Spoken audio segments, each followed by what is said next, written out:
This conference will now be recorded. Hi, good morning, everyone. Are you able to see my screen and also able to hear me? Please confirm. Yes. Yes, ma'am. Okay, so thank you very much. So hope all of you are in comfortable positions to try some code as along we go into the lesson. Hope you got a chance to try out the code or the exercise that we tried to do on flows and functions part of our Python crash course. So actually, in fact, in the last class, because it was taking too much time, I didn't run that IPYNB file that I created. Maybe what we'll do is that today anyway, we'll talk about this important topic, NumPy, numerical Python library. And again, our goal is not to learn it very deeply. We will learn everything that is needed for us to do few projects on data science as well as machine learning. But then as you get into that work, you have to try many things because there are a lot of functions, lot of ways it can be used. So it's a pretty complex, large library with a lot of facilities for you to really do any scientific work or the number crunching work using Python. So, but still we will cover it with every aspect that is needed for us to understand what we are doing in our projects and why we are doing in that way in the projects. With that intention, we will learn NumPy, but I will leave it to you to further develop your own skills, because very important skill for an aspiring data scientist. If you are really aspiring for such very high paying careers as well as very inspiring careers, you have to learn more deeply. Let's actually, what I will do is that, let me and show here. Let's go here. I want to run that code that we have. Hope you are able to see my screen. Yes, Madhu. Okay. So the last exercise, we haven't run this code. I just want to open it and show that. Okay. I'm keeping all of my things here. So this basically Python crash course flow and functions exercise. This is what we haven't looked at it. So I will quickly run and I hope you have tried it. Even if you faced some problem, look at the syntax. Mostly you will be doing some typing mistakes only, nothing beyond that. Only those kind of things only will cause problem to you. So anyway, in the last thing, what we did is that in the data structures exercise, we created a dictionary and saved in a binary mode. We serialized it and put it on our file system. At that time, we called it as location underscore dot pickle. So now what we are really doing is that we are reading it back the binary mode and putting it to SF. So always remember this with open. Out of many file IO instructions are there in Python, this with open is the best one. And understand that syntax. With open, we have to give file name, one argument to that function, and second argument is in which mode you want to either write or read or write binary or read binary or append, like that. Many arguments are there, but here we are using dot the strings RB, and whatever we are reading, we are putting into a variable by name f. Okay, so the f, what I'm doing, I'm using, because I'm using pickle library, so I'm using pickle.load of that f and reading it back to my location underscore dict. By doing so, what happened? Now my dictionary is back into my Python environment. So I'm checking whether the dictionary came properly or not. So I'm checking because I set it up at the time of saving last time. I set it up with 6 keys with 4 boroughs and 2 extra things I created with inner London and outer London. am I getting the same dictionary or not? I want to see. So when I check it, yes, my keys are all the 4 districts: Brent, Camden, Redbridge, Sathar, and these are the 2 things I created by clubbing 2 of these boroughs, and everything is intact. In case you want to see more of the dictionary, you can use location_dict.keys, values, items, everything you can do. But right now I checked, okay, my dictionary is intact. So now I can start working on my exercise. So first exercise, we told that check how many values or tourist spots are there in inner London, how many are there in outer London. If inner London is having more, I will start with inner London. Otherwise, outer London is having more locations, then I will start with outer London. Otherwise, if none of them are true, I will flip a coin. That is the conditional logic we wanted to build. So anyway, what we did is that we created 2 variables, n_outer_London, and then we are using this length function on our location_dict, and I am passing key index as an index, and so I will get what is the length, how many tourist spots are there in outer London. That value will come. Okay.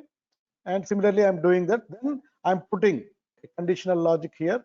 If inner London number is higher than outer London number, I want to start with inner London. Otherwise, if I'm changing that to outer London greater than inner London numbers, then I will start with outer London. So this is very simple logic. All of you have tried it. It's not rocket science thing. Then the third exercise we wanted you to do is that you print your every borough and every key in your dictionary, 6 keys, how many locations are there. We wanted to print a text out of that. So for that, what we have created a for loop. Our iterable for the for loop is location_dict.items. Items will return both keys and the values for that key in a list of tuples. That is how it will create one iterable, and we are iterating through that iterable, and with these 2 things, key and value, 2 we will be reading from that and putting it into one. First one is to key, second, because it will give both keys and values, I am reading them into that. Then I have a formatted string where my placeholders I'm actually keeping it the way output is needed. So we have done that. It is also not complex. Hope you have done that. Okay. Then this is a little bit complex thing we did. Okay, where we wanted to know for outer London what are some locations which are sounding pleasant and locations that are sounding royal, to figure out whether they're sounding royal or sounding pleasant.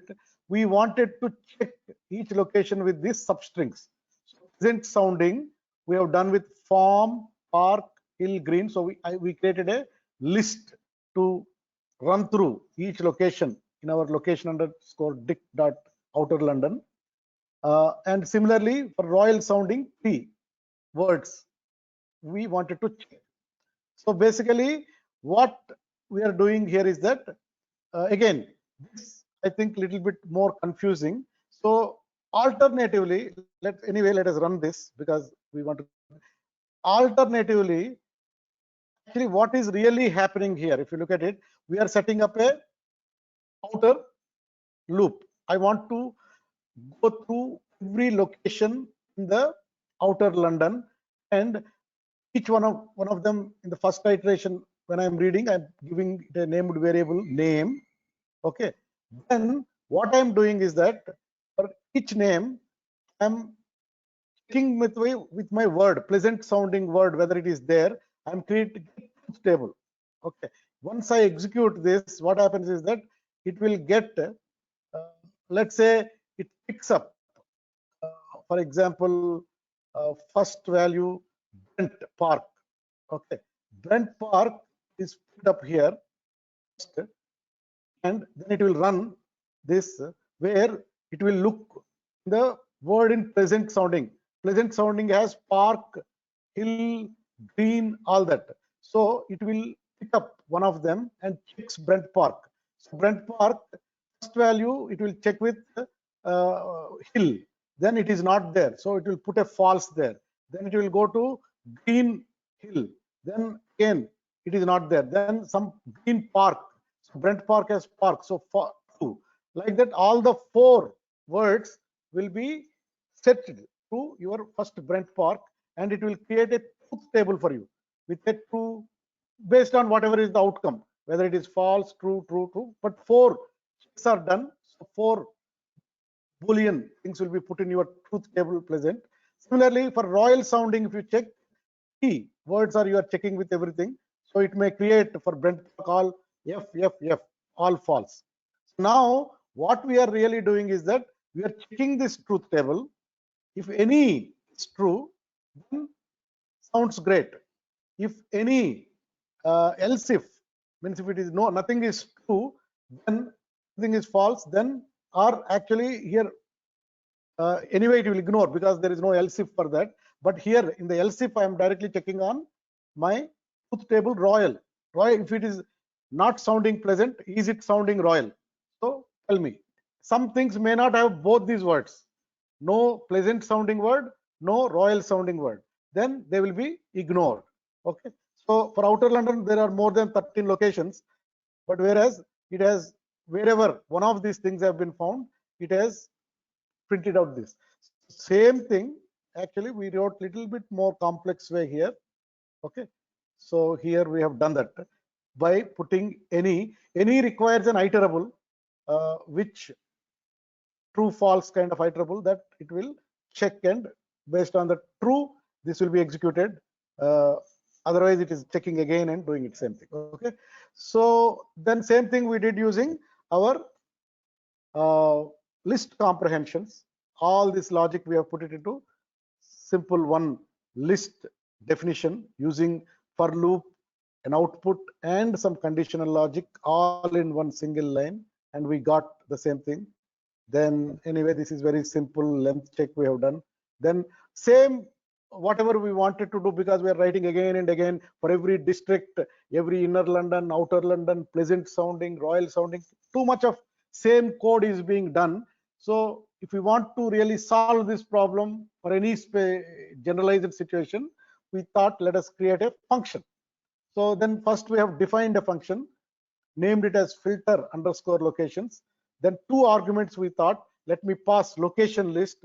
This can be my location underscore dict outer London, or location underscore dict inner London, or location underscore dict Camden, whatever I can pass there. Words list. I have now royal sounding words, pleasant sounding words. Maybe I can create one more word list and put it, but whatever is that I can pass these 2 arguments. And filter. So what I'm doing in the code block, I'm just returning a list comprehension. So basically I'm returning based on whatever filters. So only thing I have generalized now, I'm passing location list. So for name is the output of my list comprehension. In that the loop is that for name in location list, each name, Brent Park or Green Park or whatever, if any word in name for word in words list again is passed from here. So when I am running that, I'm defining the function. Now I can use this function in whichever way I want. So I am using this function by passing location list as location underscore dict with outer London locations with pleasant sounding. These 2 arguments I'm passing, and I want to filter it. So I'm seeing only those locations which are pleasant sounding in outer London. So I can pass any argument and anything. Here I am doing again for outer London, royal sounding I'm seeing. Okay, again I can pass inner London here and see the same thing. Other boroughs names also I can do. So this function is a very handy function. Okay, that is what is the usefulness of functions. That's what we talked. Then again, when we looked at it, some of these things have both royal as well as pleasant sounding words, like Park Royal, Queen's Park. These are having both pleasant sounding, and so these things will be here also. Here also Queen's Park is there. Park Royal is there because they have both words. So in case you want to see what are these common things in these two pleasant locations and all, we know we have to use our data structure set. So I'm converting this pleasant locations list and grand locations list into sets, and I'm using an intersection operator, and then I can find what are those common locations that are both pleasant sounding as well as grand or royal sounding. Okay, that's what we did. So this is the exercise. In fact, we did it. Hope everyone did this exercise. If not, keep typing code, then only you will get interest. So is it okay? Any questions, or should I go forward with our NumPy today?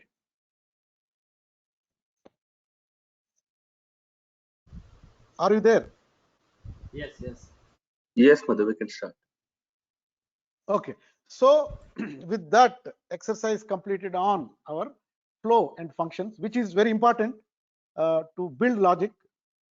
Any logic can be built with these two constructs, actually, the conditional and looping, but more also are there in Python. We are not covering them. So okay, so when we do our projects, only these things will use. So I am covering only that. NumPy. Let us get to that new topic. Again, this is a little bit complex as well as longish topic. So again, I don't want to hurry it up. Though I know we are taking a long time to complete this course, but I want preferably you type this and get it, and then you can go and learn more deeply later, but use this opportunity to type some of the things that we are showing here. So let's get going with NumPy. Okay, so we have another 45 minutes. Let's see, whatever we cover, we'll cover. So basically, to recap on how we are covering this, all this thing, we thought Python crash course will be NumPy in one lesson and NumPy exercise in another lesson, pandas explanation in one lesson, pandas exercise in another lesson. With that, we'll cover it. So if we can move fast, we'll do it. Otherwise, we'll take extra one lesson also. Okay, just to keep you. So what is NumPy? NumPy, again, some people will call it as NumPy, but generally it is actually numerical Python library. So if you are doing a lot of number crunching, mathematics on very complex numbers stored in tables, then this is a very useful library. Okay, so again, though it uses the basic Python data structures, to be able to create a very high performing mathematical library, they innovated, the community has innovated and came out with little bit more creative data structures to solve some of these maths problems far more efficiently and productively. That, keep it in mind. So Python's NumPy is Python's premier library for numerical computing. And in machine learning, we have to do lot of number crunching. Finally, what really we are doing is that we have very large data sets with rows and columns with lot of numbers, and to really use the data sets and train a machine learning algorithm, there is a lot of calculations need to be done. Statistics have to be done on each of the rows, each of the columns. Very complex things have to be done so that our machine learning algorithm will train properly the machine. Okay, that's why there's a lot of computing happens. So basically all of our ML algorithms, scikit-learn algorithms, they use NumPy in the heart of the things. Okay, so second point is NumPy provides high performance object for multi-dimensional array. In fact, NumPy has its own data structure called ND array. So we can define arrays of multi dimensions and organizing them as tables and do a lot of maths on that. Okay, I'm not going why it is high performing, there are a lot of design issues are there in that. Actually, if you look at array and a list, both of them are do the same thing. Lists also are very versatile. List of lists is nothing but a multi-dimensional list. But then there is a little bit difference between the standard Python data structure list and the ND array type of data structure of NumPy. Okay, so it is widely used in research, engineering, finance, and data science. That is why it's very important thing. Like some of you who are aspiring for getting good jobs, maybe high-paid jobs, I encourage you, learn it very well. Okay, typically whenever you go for an interview, they may give a problem and a computer, then show them your prowess with whatever you can do with NumPy and pandas. Then immediately they will stand up, order for a garland, and will take you into a job. So anyone who has that aspiration, spend a lot of time. Okay, pandas and scikit-learn, these are the two things we'll use in projects, have been built on top of NumPy. So there is a Python language, on that NumPy library, on that pandas, on that scikit-learn algorithms, and also on that the matplotlib and seaborn, the data visualization tools that we talked earlier. Okay, so NumPy is very important.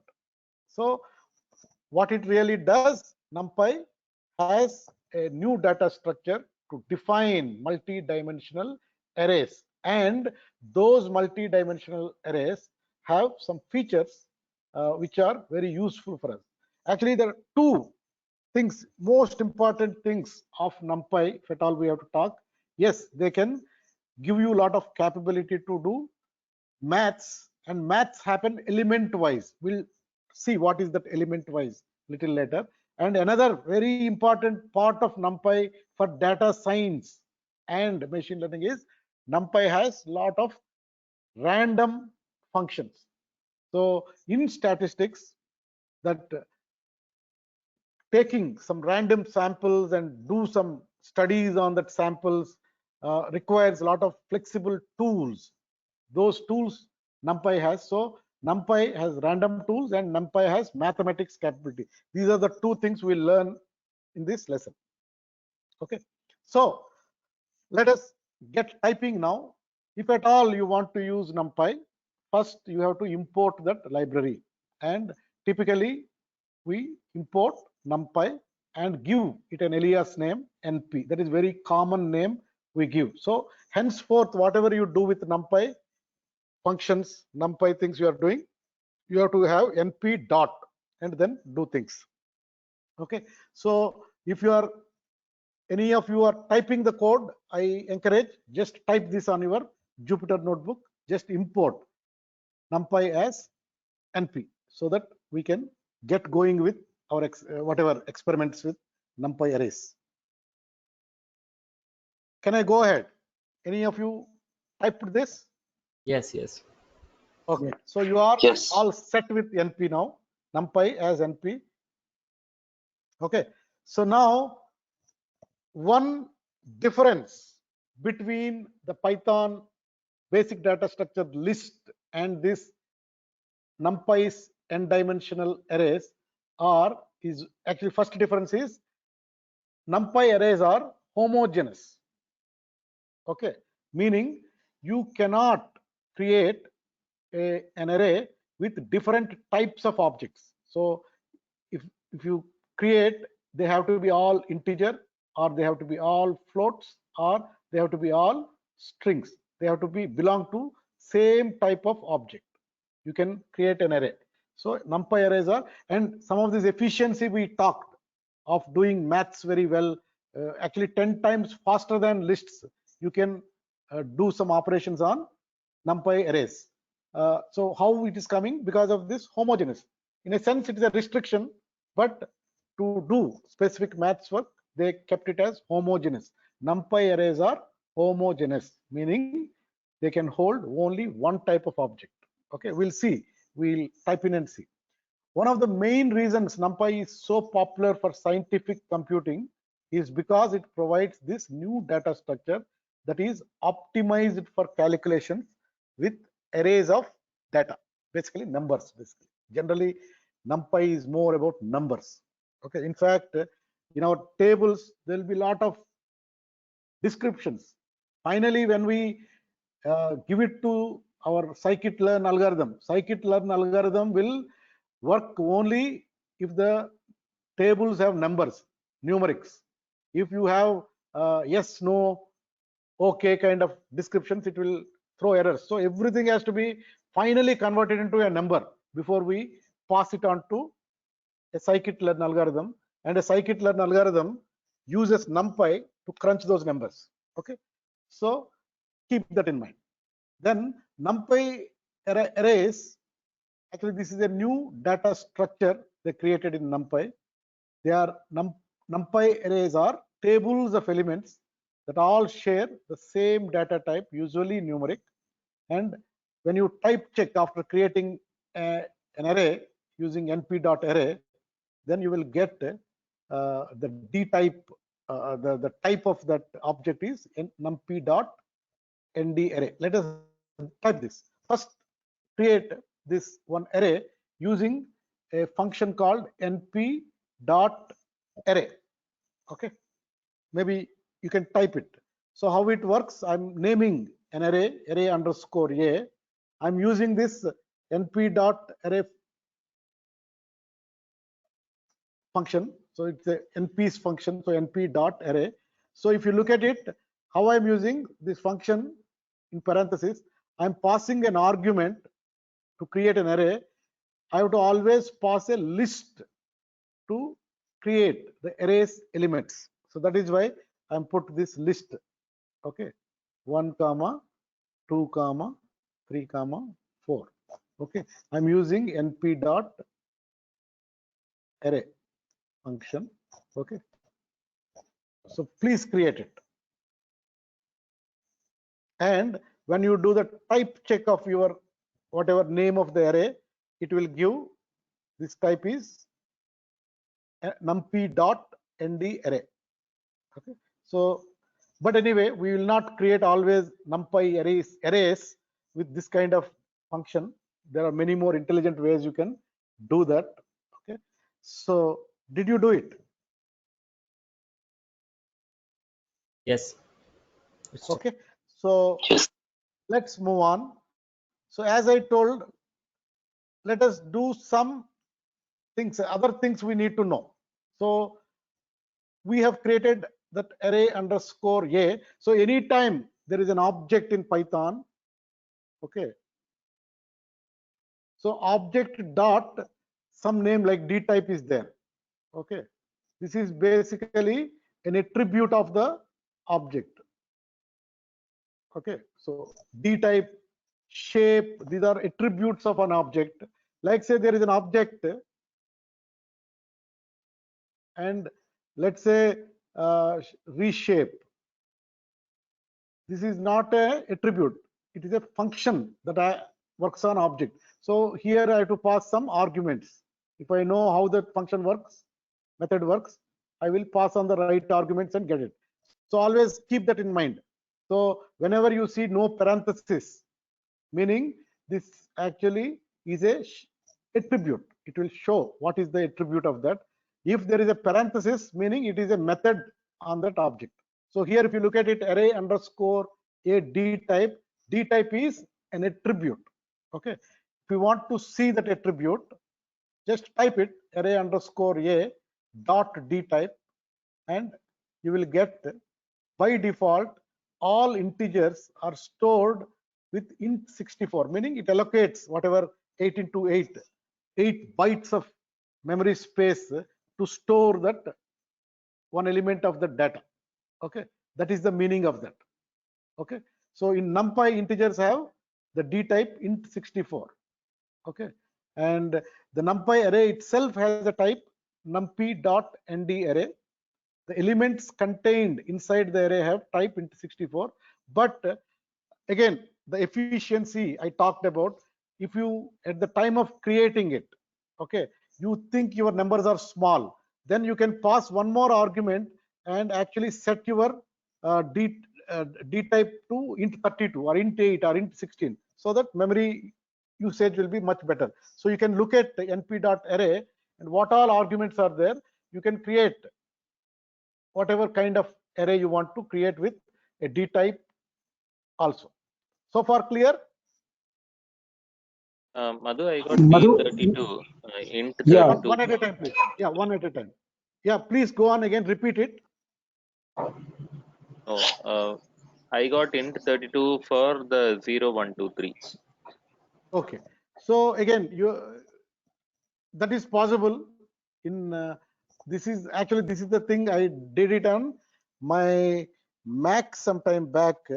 Let me check. Yesterday also I tried this on this new computer. Just let me go. Okay, we'll open that. Where is my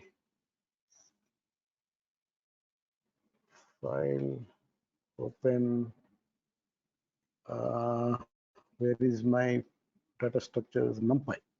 Okay. Okay. So here, anyway, I am also doing along with you. Okay. So I imported it.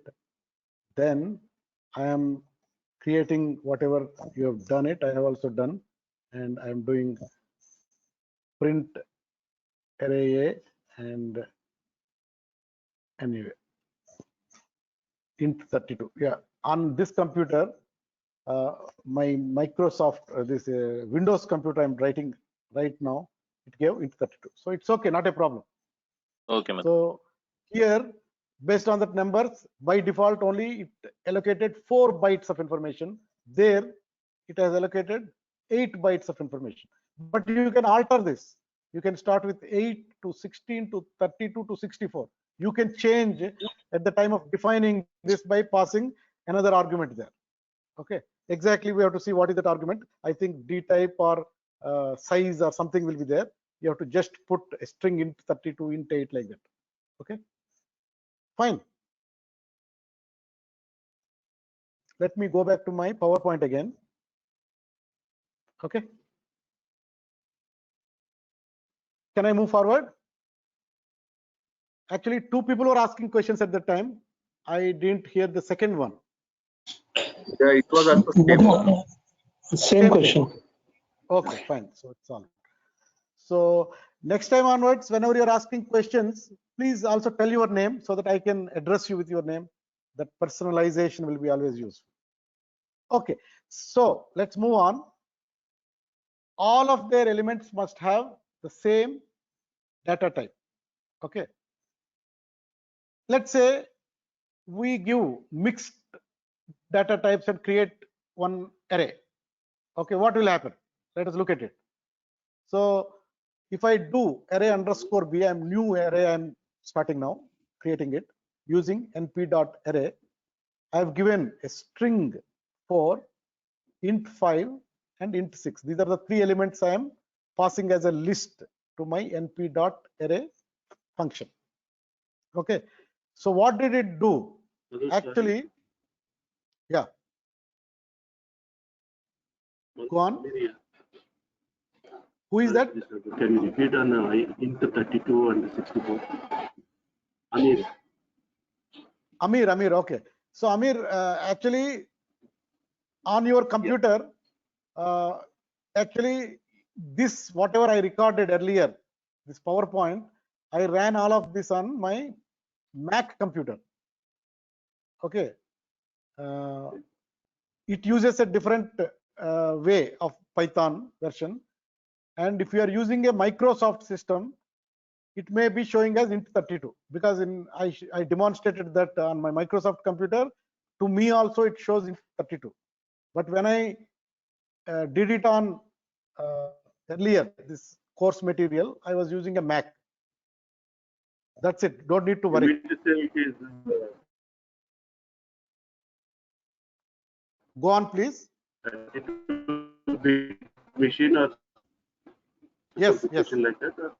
Yeah, it is based on the machine by default. It does something like that. Yes, and you can change that. Even on that machine, you can pass an argument size equal to string int 32, then it will store as int 32 at that time, or int 8. All those are possible. If you want to use your memory more efficiently, you know in your number crunching you are not dealing with large numbers, then you can reduce it to int 32. Then you will save some memory and efficiency will increase. Hope is it clear? Yes, yes, Madhukar. Amir? Thank you. Okay. I am moving on. So here we are. So basically here we are trying to create a NumPy array with mixed data type. Okay. Here we passed a list. First one is a string and other two are numbers. So what it did really is that it converted the integers into strings. Okay, that is what NumPy does, because it cannot hold heterogeneous objects. It converts whatever you put into that list, it will convert into a homogeneous one. But the way it chooses is that whichever requires more bytes or which requires more precise way of storing, like strings require more space.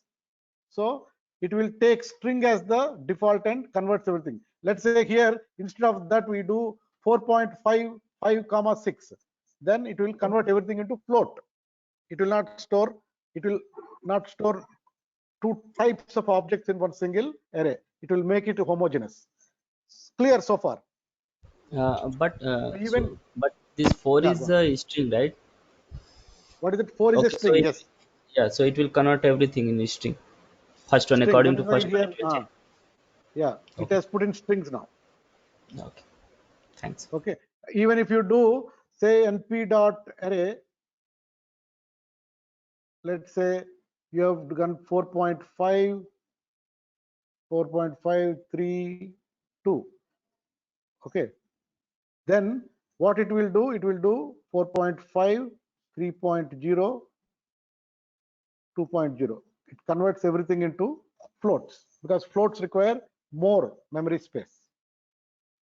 Okay, but it will have only one type of object in its array.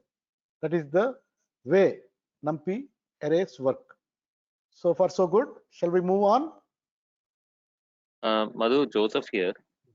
Yeah, Joseph. Yeah. So when I give array underscore b dot d type, it is giving less than u4. What is that data Yeah, type? that is a string type. Okay, Yeah, fine. that is one Thank of the string type it is storing. Okay, Madhu, thank Okay. Yeah. Fine. Okay, because NumPy, or sometimes we use NumPy or NumPy, but let us use NumPy.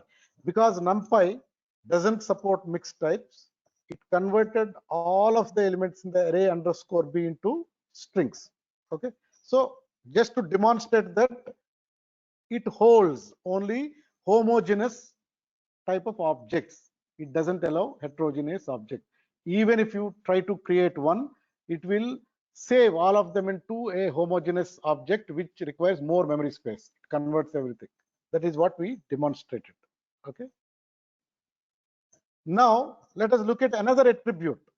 Okay, when we look at any array by its name, always we are interested to know what is the shape of this array. Is it one-dimensional array? Is it two-dimensional array?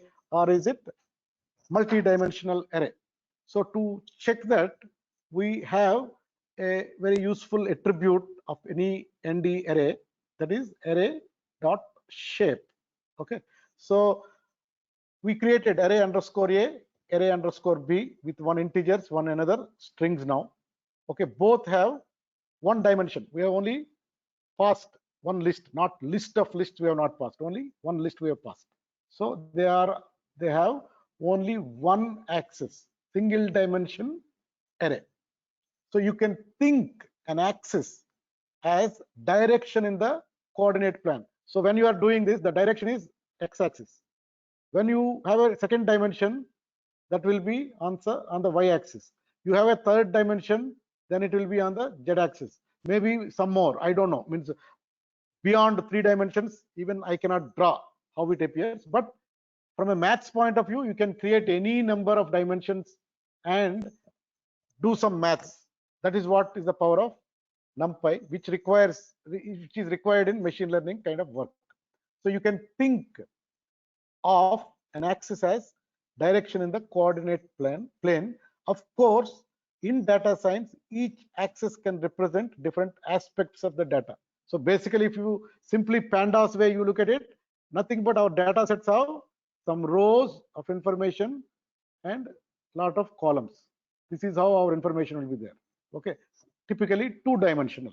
Pandas always data frames takes two-dimensional data. Okay.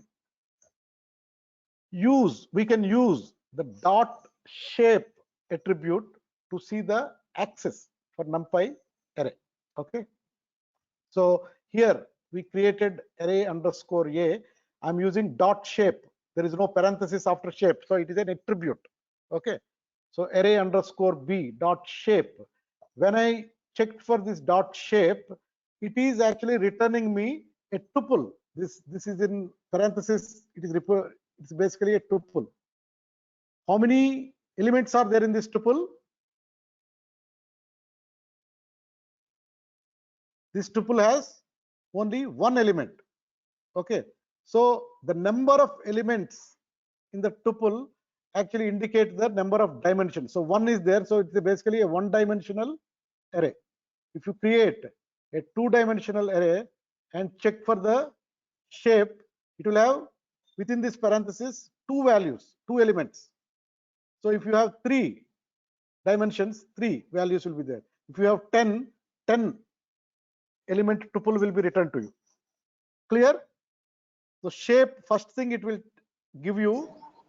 return you a tuple. Number of elements in that tuple will represent the number of dimensions, and the value in that dimension represents the length of that in that dimension. So basically our array is one-dimensional array with 4 in length. 4 values are there in single dimension. So that is how we have to understand it. So far clear?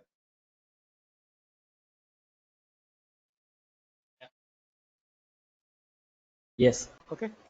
Yes, Madhu. So again, okay, the number of elements in the tuple is the number of axes. Here only one element is there, so it's a one-dimensional array, and each element's value is length of that axis. So first array has one dimension, and in that dimension it is 4 is the length. The second one has 3. Together these two pieces of information make up the shape or dimensions of an array.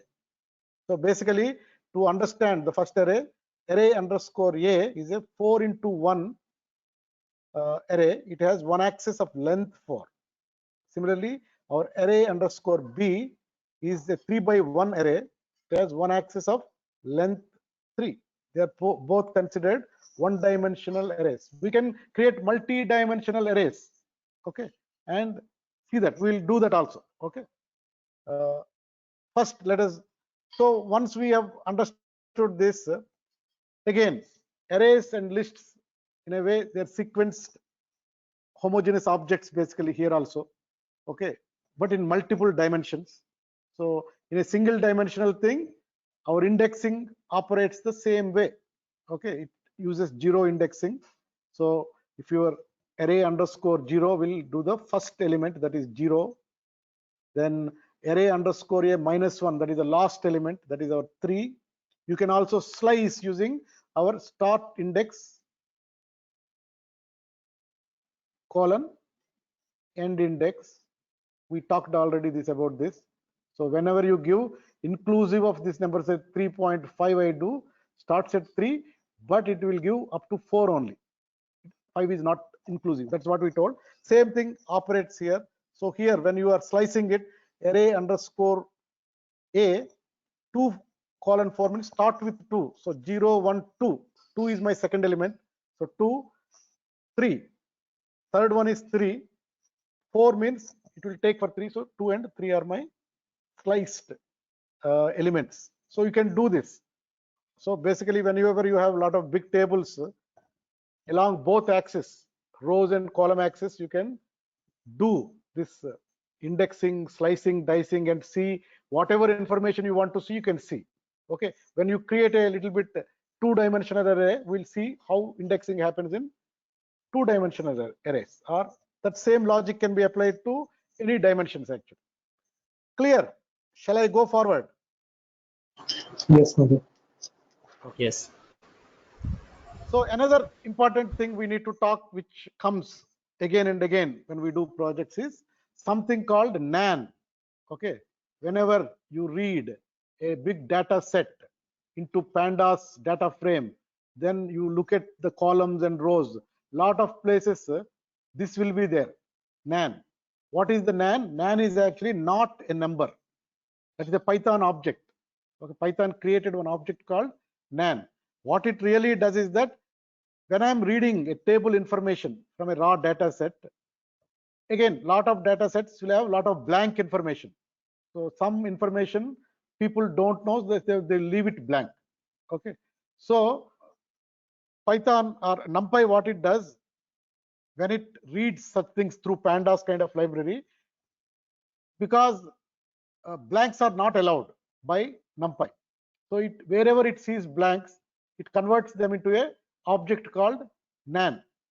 So NaN means, yes, there was a blank in this. And then we have to take action about the blanks in our data cleaning step. We'll come to that. But that is why this NaN is a very important thing. That's why we are talking about it. So another reason NumPy is popular in the data science community is that it can indicate missing data. Okay. So as you will see in the real projects, most real world data sets are plagued by missing data. That is the reality. Fortunately, NumPy has a special np.nan object for denoting those missing values. This object is called nan, which stands for not a number. Okay. Like recently, I have seen one company's website. They have given in their first homepage, like a lot of small companies do that. They told we have done 450 projects. Then they told like that, lot of numbers they talked. Then projects, awards, or whatever other things, they all talked in numbers. When it came to headcount, people, they told actually NAN, because they may be having less number of employees. Nobody wants to tell that. Like people want companies to assume if they have done 4,350 projects, maybe they are a 1,000 people company, but maybe actually they are 15 people only. So I don't want to tell intelligently that company has put headcount as NaN. Okay, I found it very good actually, because anyway, people are not a number definitely. Okay, so let us create one with a missing value. Okay, so here we are creating an NP array of floats. Okay, 1.2, 8.8, 4.0, and there is a blank which I am putting because I'm creating here np.nan and 6.1. So whatever that np.nan, because it's a blank, I didn't know, I just put it. It has put nan there. Okay, so nan is a string, but it has not put it as a string. It has only given a word nan. So what do you think if you do a D type of this array? What will be the D type? Will it be a string type D type or float? I think string type. Actually, it doesn't do, because Python created this NaN type. NaN it has created as a float object. Okay, because NumPy wants everything as a number. So NaN, though it's a NaN, but it will be stored as a float inside Python. Okay, that is why that usefulness also comes. If you look at print array underscore with underscore missing underscore value dot D type, it is float 64. Okay, did you try this? Shall I move forward? Yes. Okay, so now basics of one-dimensional arrays we have covered. So let us create more dimensions. Okay, so anyway, the same way to create, in addition to being homogeneous, NumPy arrays are also multi-dimensional, which means we can easily represent matrices, okay, like a rows and columns, like in a matrix kind of format. We can define objects, two-dimensional. Let's create a matrix with 2 rows and 3 columns. Okay, so I'm creating now my new array. I'm giving it as array underscore C. Okay, how I am doing it? Carefully look at it. My np dot array function I am using. Okay, because that function I'm putting it in a bracket, but here I am passing list of lists. Okay, I'm putting first 1 comma 2 comma 3, that is my list, one list, comma another list, let's say 4 comma 5 comma 6, another list. But these two lists I'm passing as lists. Okay, so if you are doing three-dimensional, you have to think properly and put it. Okay, so but this is two-dimensional. Always creating multi-dimensional will become little complex, because too many square brackets, where to end one, where to start one, all these things will become very tricky. Okay, so have you created it? This is 2 rows and 3 columns matrix. However, these are not matrices. They don't have characteristic of matrices. There is another data structure called matrix to do matrix type of things. But here, two-dimensional array can be thought like a matrix. Okay, did you type it? Yes, ma'am. Okay, so basically this is a two-dimensional array with 2 rows and 3 columns. Okay, so now I want to see the shape of this array underscore C dot shape. Okay, what will be the shape for this?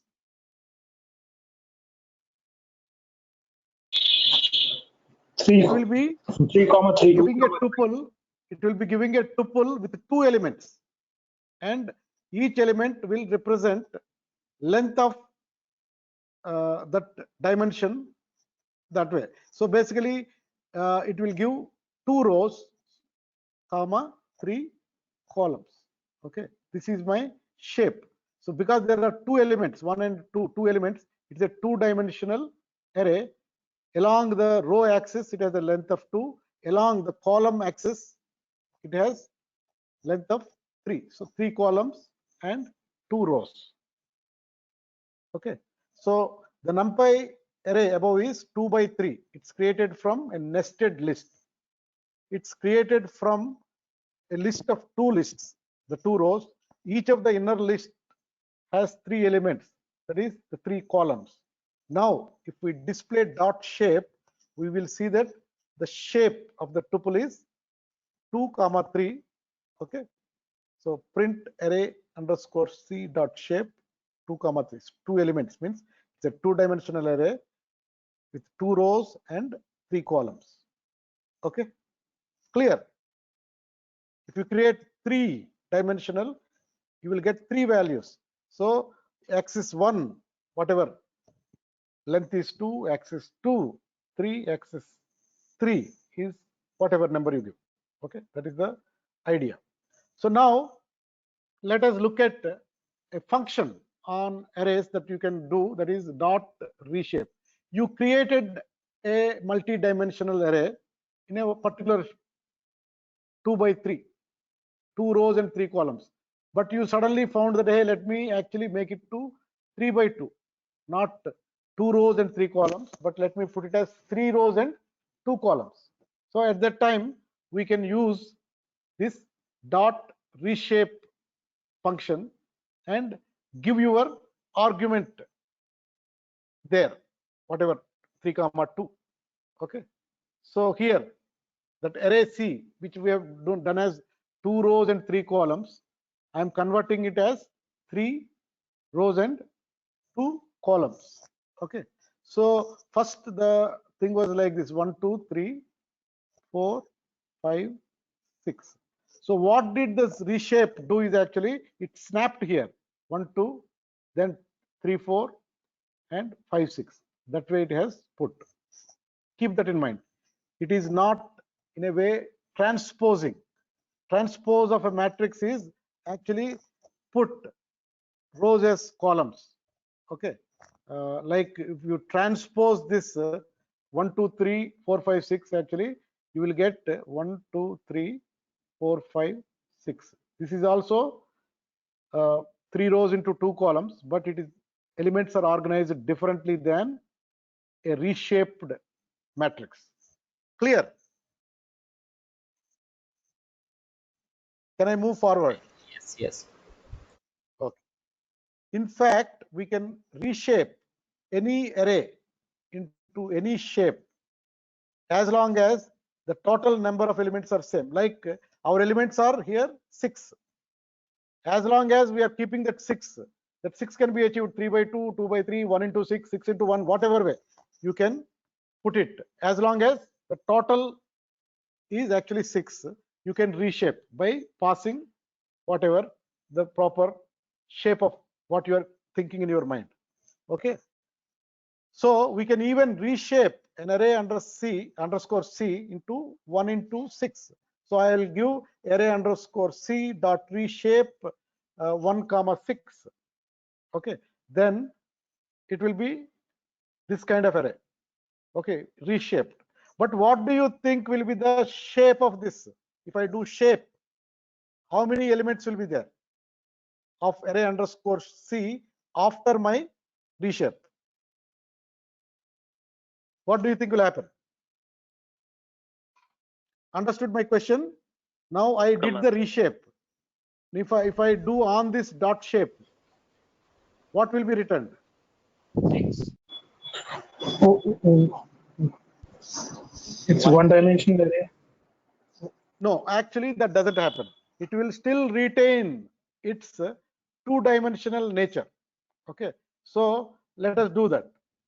Although note that new array will still have 2 axes. If I do length, so dot shape will give a tuple. On the tuple I am giving length, so it is coming as 2, means it has 2 elements, meaning it's still 2-dimensional. Okay, so you understand this length of array underscore c dot reshape 1 comma 6. I made it one row of 6 columns. On that again, that changed reshaped array, I checked my shape attribute, and for that I calculated my length using len function, and it is showing me that 2 elements are there in that attribute. Or you can do shape here, then it will come as still the last time it was how many?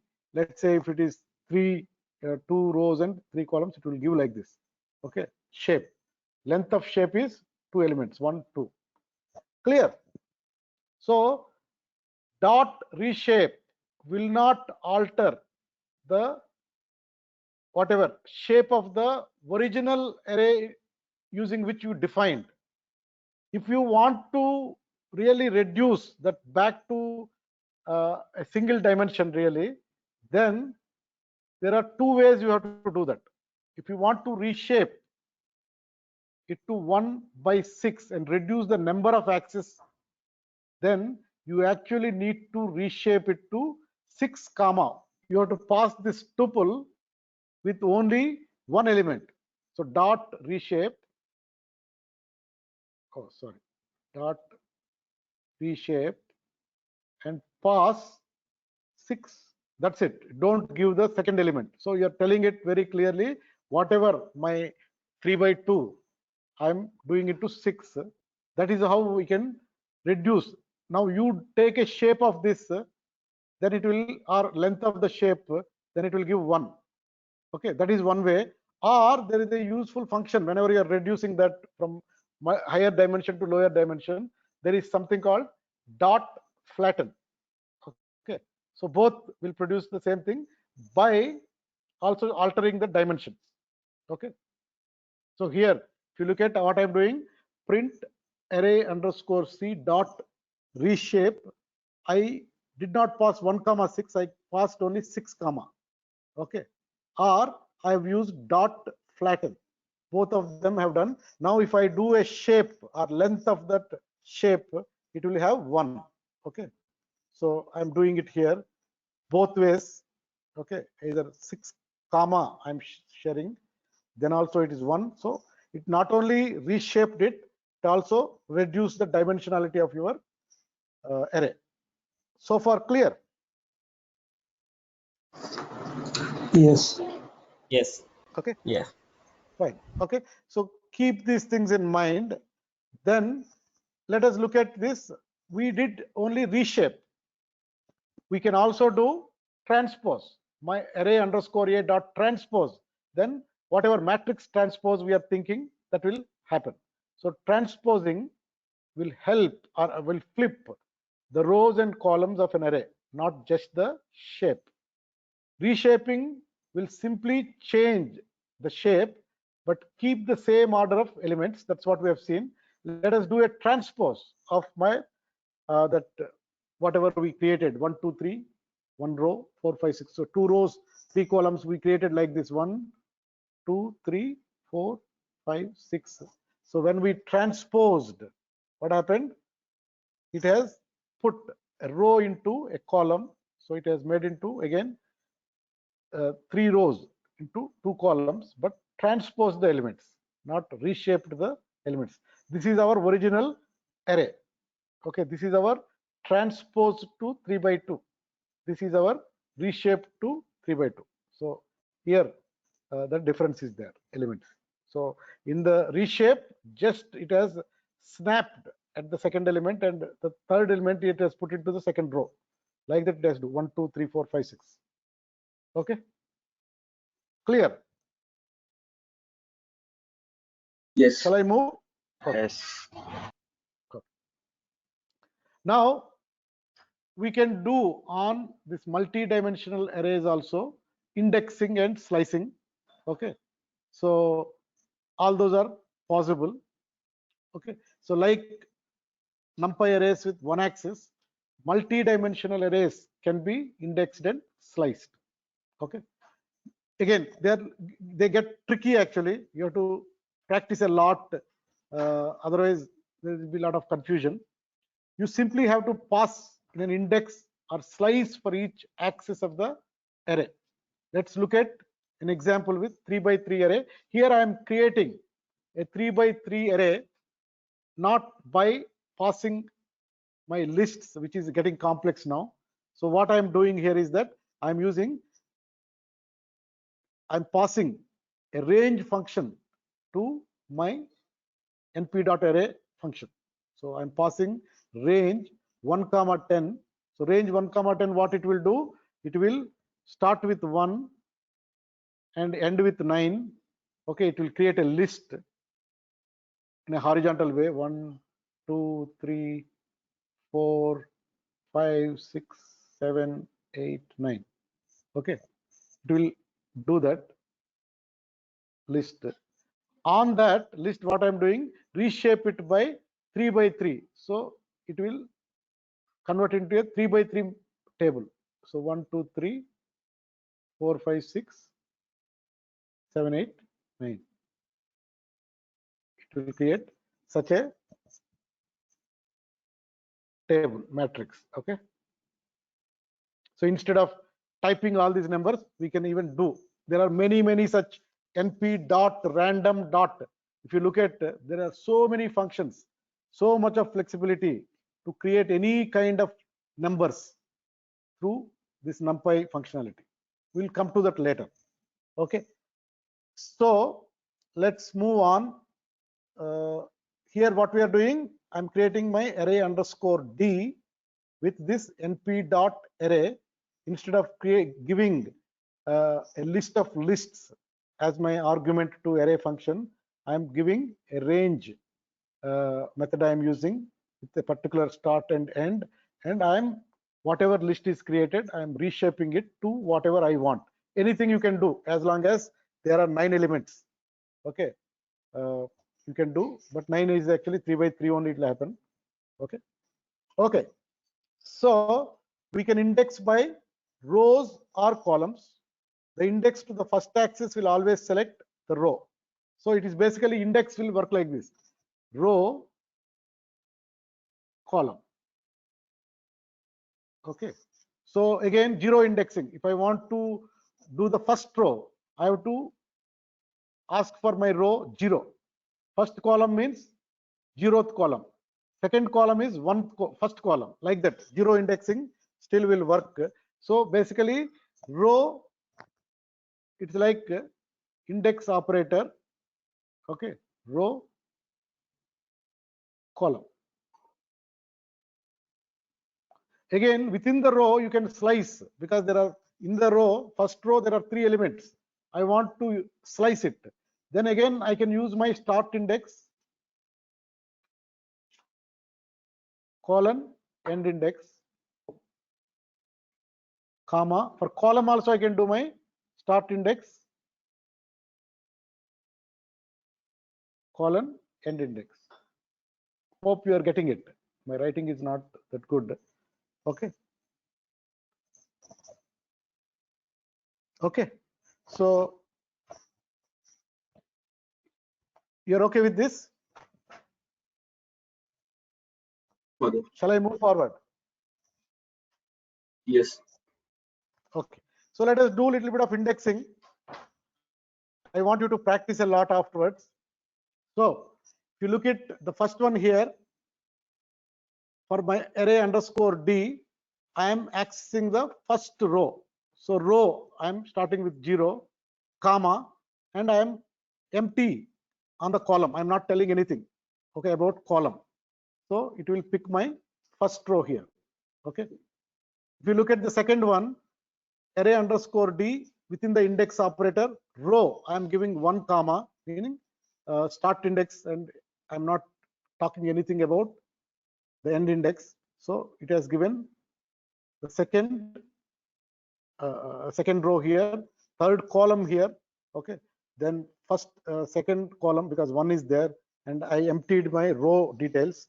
Then within the little bit of only here, if you look at it, I am selecting after second row. Okay, and after second column, only few elements I am picking up. So my start index of row is 1, colon, end index I am not telling, comma, column start index is 1. So second element of row, second row, like, let's look at it, 5, 6, 8, 9, only we are want to pick it up. Okay, this is actually second row, second column. I want to start and show the numbers till the end. Okay, so this is how I ask. So this is a little confusing. I want you to practice, create one matrix of yourself. Let's say I want to see this element, or this element and this element, this group of elements. Then you check. But the syntax, as I told you, rows, colon, columns. Then rows again can be, no, rows, comma, columns. Rows can be start index, colon, end index. Again, columns can be start index, colon, end index. You can slice dice in that way and practice it. Okay. Shall I move forward? Yes, Madhu. Yes, yes. Okay.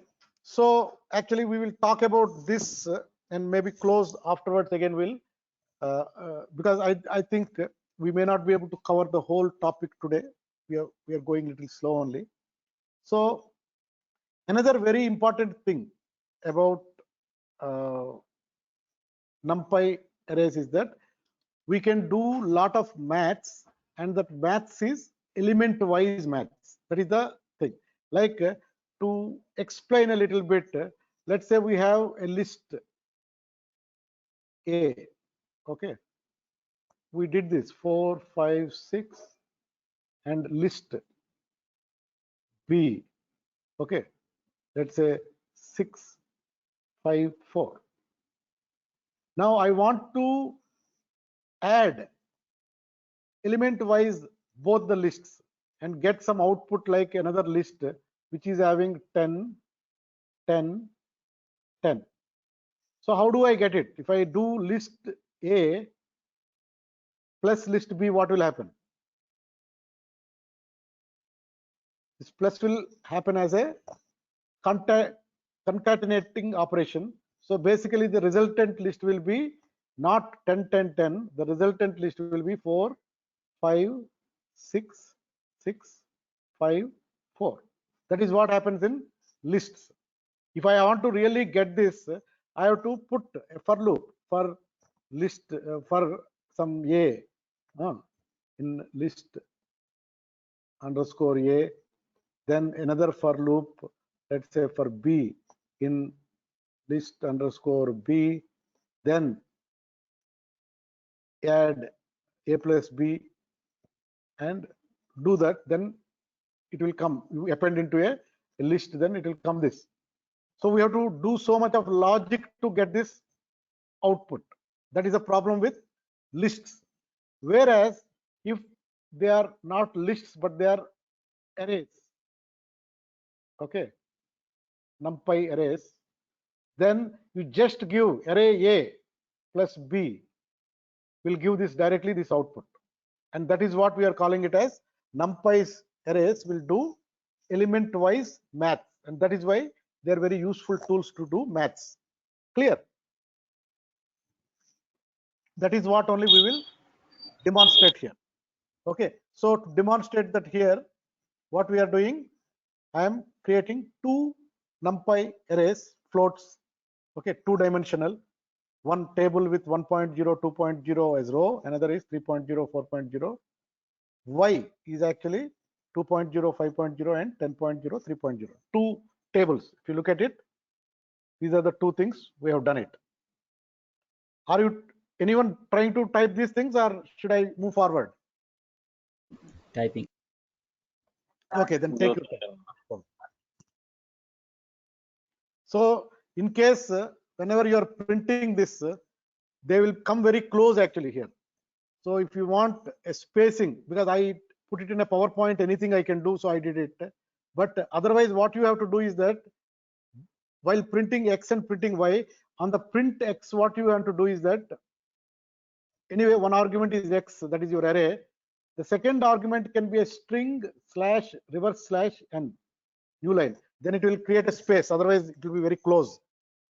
In case you are typing, for the first one, you put this print X comma string slash n. Okay, quotes you have to put. Then it will give a space for you so that more readable print will come. Okay, next. Okay, can I move forward? Yeah. Okay, so now I have my X and Y with basically 2 rows and 2 columns, float numbers. So I will do some maths on this. Okay, so X plus Y, what it will do? It will do element wise maths. Okay, element wise means 1 will be added to 2. First element of the first row with the first element of the second table will be added. So 1 will be added with 2, so that is 3. Then 2 will be added with 5, so 5, 7 point. Then 3 and 10, 13, and 4 and 3, 7. That is the resultant matrix will come here. Okay, and same thing with you subtraction element wise table minus table means every element of that particular place will be subtracted with every element of the second of the minus side. Okay, okay, shall I move forward? Yes. Okay, so pretty much anything you can do. Multiplication, again, multiplication, you keep it in your mind, this is not matrix multiplication, it will be only element wise multiplication. Okay, so the first element of my first table is multiplied with my first element of the second table. Then let's say the second element of first row with second element of first row of second table. Like that it goes on, and it's all element wise maths happen without you having to write all these complex for loops and all. So all that overhead is removed. That is why these data structures are more efficient to do this kind of number crunching activity. Okay, So also you can do math between an array and scalar. Okay, this is a constant. I want to apply each element. I want to increment by 2, add 2. So I do x plus 2 means every element will be added by 2. X minus 2, every element is reduced by 2. X star 2, okay, so multiplied by 2. X divided by 2. X modulus 2. So everything happens element wise. If you have 100 rows and 1000 columns, and you tell that all these multiplied by 10 means every of these elements will be multiplied by 10 and resultant matrix will be shown to you immediately, almost. There is no time gap also, without having to write any logic. Okay, so that is the usefulness for doing our work going forward. Okay, then there are some math functions can be run on your arrays using these functions. Okay, np dot square root, np dot absolute, np dot power, np dot exponential, np dot log, and many more. Whatever mathematical functions are there on your, you can pass within this parenthesis your array and some other arguments that are relevant to that calculation. Okay, for example, here np dot power I am using. Okay, I have to pass two arguments. What is my array? X is my array, and what I want to power, I want to the power of 3, I want to do that, or power of 10 or square, whatever. Then it will do that operation on all elements and puts you a output table. Okay, similarly other things. So np dot, lot of mathematics is there. Okay, anything you can think of, it is there. Clear? Also, more important for us is on these tables of rows and columns, we need to do lot of statistics. Okay, so all statistical functions are there. I want to add everything in my column, everything in my, or whole of table I want to add, I can add. I can add it by table, columns and table rows, all that I can do. And min in that column, min in that row, min in that table, max, median, mean, standard deviation, these are very important. We'll talk about it as soon as we start the project, because most of our algorithms use these calculations, and even we need to develop an understanding of all these statistical calculations. We'll do that. All those things can be done by our NumPy. Okay, here simply I'm doing here np dot sum of x. I'm running that function. X is my array, NumPy array. Okay, so what I'm doing, sum, it is a 2 by 2 table x, so it will add all elements and the total is 10. Sometimes it may be useful, sometimes maybe I'm more interested in column additions, then I can do that also.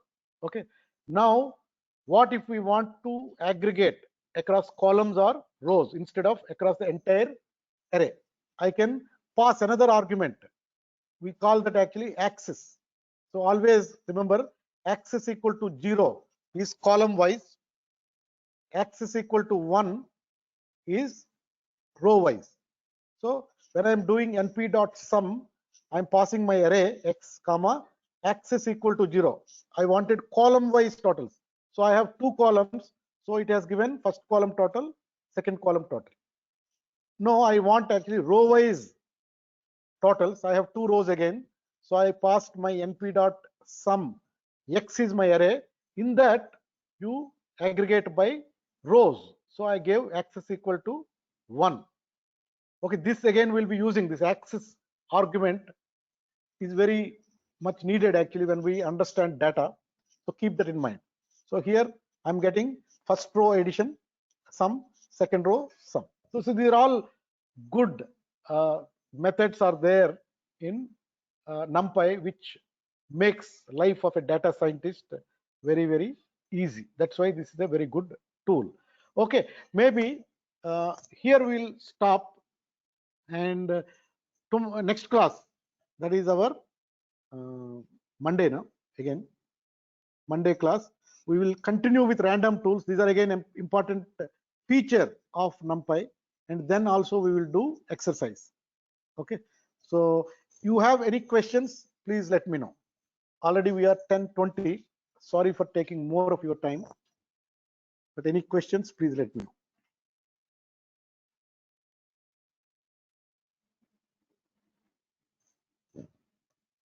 Shall I move forward? Yes. Any questions by anyone? No, Madhu. Okay, fine then. So we will close it now and see you on coming Monday. Okay. Okay. Bye bye, everyone. Thank you.